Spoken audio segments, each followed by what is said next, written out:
Hello here. In the first panel, how to set up the main domain. How to set up the main domain? This mail domain. This is the mail domain. You can click the mail in this website and the site. From the site card, you can see this mail. When you click mail, here add the domain name. This is the mail domain name. So add the mail domain name.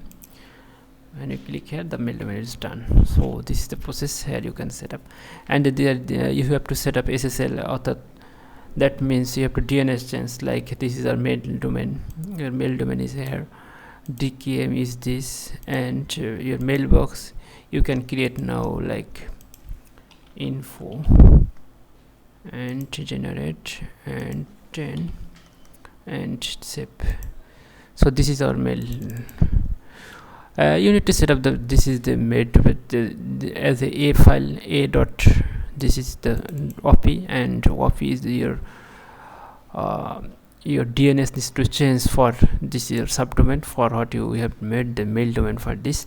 So you have to make this. So when you want to log in the mail, just click here and click this here, and mail is logged. It's fine working. I hope you got this. So to set up this process, you need to set up for the DNS.